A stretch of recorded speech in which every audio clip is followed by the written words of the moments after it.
In 1992, 31 years ago, we had a hearing in Salzburg, Austria. It was called the World Uranium Hearing. And we had people from around the world who testified about the everyday life of nuclear technology. Not accidents, not catastrophes, everyday life. Uranium mining, the testing of weapons, and the storage of waste. And we, the organizers, knew that most people who are affected and our victims are indigenous people. But we said, no, we invite everybody and then we see who comes. We don't want to narrow it before. And we worked for 5 years, and it was a conference of 1 week, and it was, I still get goosebumps when I talk about it, because the people arrived and you could see on all the faces they came from an isolated area. They felt alone and ignored. And after this week, they had different faces because we helped for them to create a community. We wanted to prove that this technology is a fatal one and it's an error and we have to find an exit. That's when the idea was born that in a theme, in an issue which is mainly a destructive one, we have to create moments of celebration. And we have to celebrate the ones who are stubborn enough to fight and don't give up. And they don't do it for themselves, they do it for all of us. And that's how the Nuclear Free Future Award came about. I'm very honored to be presenting this award to Tina,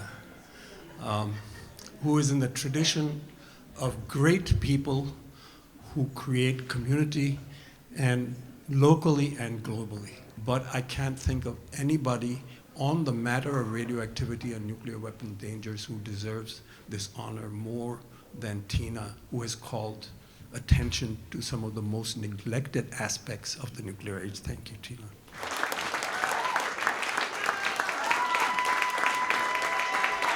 The conviction that I learned in my community, where people die on a regular basis, where we attend to each other even when we're sick ourselves, where 2-year-old children are having their eyes removed to eye cancer, where 11-month-old babies are going to Houston for chemotherapy, and we're holding bake sales and enchilada suppers, and we have garage sales so that we can, as a community, raise enough money to make sure that these families have what we want. I see that as a huge injustice in a nation like this. We had our lives and our lands invaded. They didn't have the decency to warn us before or afterwards, and we've been dying ever since. I'm the 4th generation in my family to have cancer since 1945, and now I have a 23-year-old niece that was diagnosed with thyroid cancer like I was, and she's had her life upended. And we now know in my family who's next, because we don't ask if we're going to get cancer, we ask when. And that is what the US government left behind for us. That is the legacy of what we live with.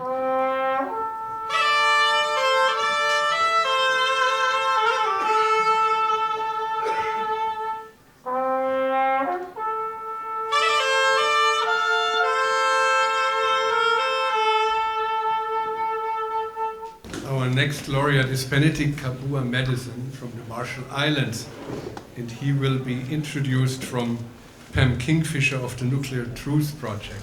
I've had the pleasure of working with Benetick the last 3 years through our Nuclear Truth Project Protocols project. So many Zoom conversations, sharing our stories of colonialism and environmental contamination, cultural loss, but also cultural revival and cultural hope.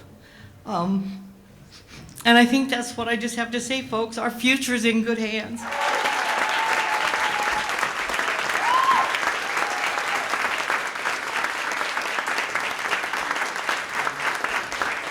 I have the honor of leading MEI and spearheading our work to raise awareness of the nuclear testing legacy and climate change, and to educate Marshallese youth about their history. While this work is difficult, it is necessary. Some of our staff at MEI didn't learn about the nuclear legacy until recently. Family members did not want to share their stories because it is too traumatizing for them. I understand this, but I also know that if we do not tell our story, it will be forgotten. Or maybe worse, the colonizers will dictate our narrative, and we cannot allow that.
Hinamoeura said a few years ago, with a strong voice, that her and his people of Maui Nui were laboratory mice of French nuclear complex.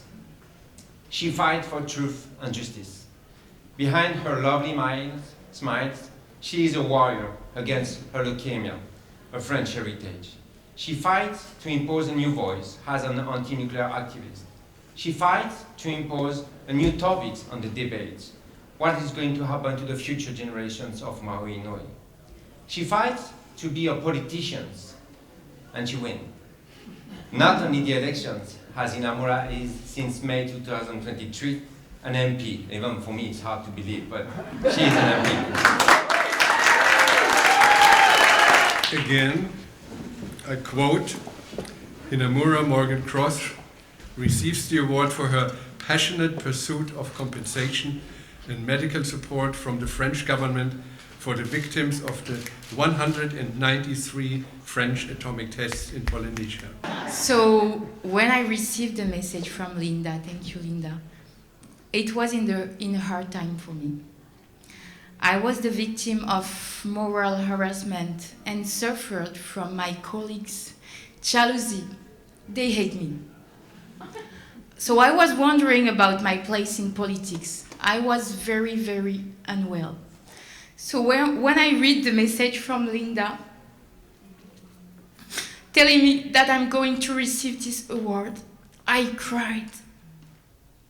This news was the light in the dark time I was in. This award reminds me why I got into politics, to defend the nuclear advocacy that unites us all. This award allows me to get back to the basic and just motivates me to continue our advocacy. So I'm also proud to tell you, as Jean-Marie said, that my first text as a parliamentarian was a resolution in support of the TPNW, which was voted on unanimously by the Assembly of French Polynesia.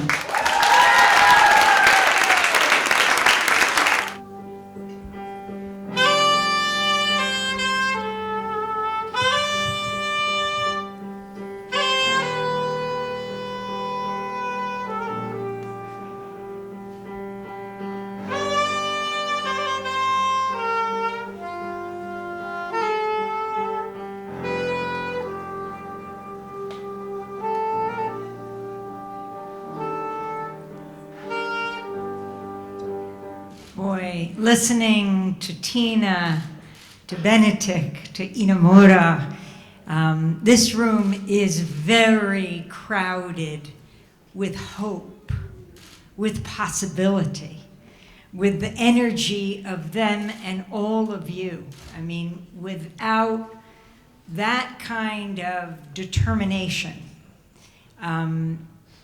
there's really no possibility for change. So from the bottom of my heart, I thank you all for what you do. And I thank Dan Ellsberg. My father was not really very interested in awards and memorials. But I think this award in this company would be meaningful because it's not just to honor him, but an assurance that his memory and his message will continue to inspire and fuel the ongoing struggle for a world without nuclear weapons. In a letter he sent to friends in the peace movement, which went viral, he spoke of the hope he placed in those who would carry on the struggle, people like those who are being honored this evening. One person raising a protest wouldn't do it, but many people joining together all around the world, insisting that no nation or group of nations inspired by any principle or ideology whatsoever has the right to threaten the existence of all other nations and every person on this planet. That might be the beginning of a miracle. As all the honorees this evening have shown, the struggle for a nuclear-free future is a long-distance race. He'd be very grateful to be remembered by those here tonight who were part of what he called his tribe, the truth tellers, the peacemakers, the resistors who care about the others and who are prepared to do what is in their power to choose life and affirm the possibility of a different world.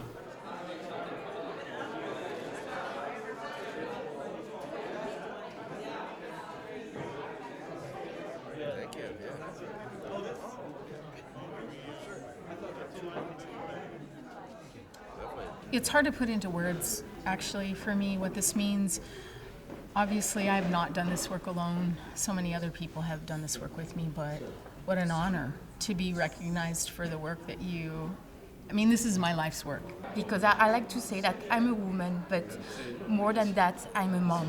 And it motivated me to fight because I think about the future. I think about the future generation, and it's why we all have to fight against nuclear weapons and for the recognition and reparation of all the victims of nuclear bombs. Now she's a politician, and she, in 4 months, she do a lot of jobs, and that's very positive. And she's, I would say now, a large voice in Polynesia. Before her, nobody spoke. We're speaking about the TPNW. Now there is a conversation about that, and that's a huge point for Polynesia and for France. He was the bravest person I ever knew. I mean, I don't think he had a fearful bone in him.